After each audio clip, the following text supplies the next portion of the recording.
Tatakot.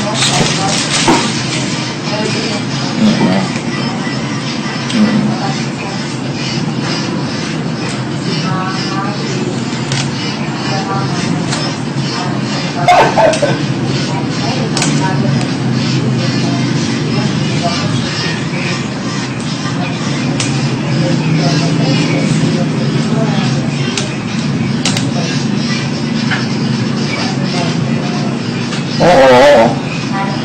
Tama.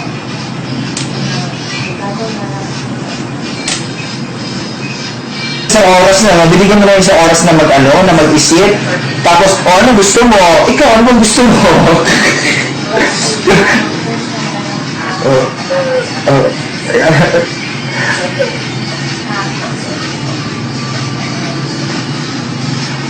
Sabi mo na sa akin nung one time, sabi siya, ano gusto mo? Siya, kahit anong andyan lang.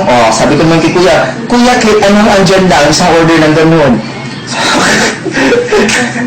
Oo, tinabig niya ako, natawa siya. Sabi ko, di ba? Sabihin mo kasi anong gusto mo di ba? Ako sasabihin ko talaga, ang gusto ko, bahala na kita.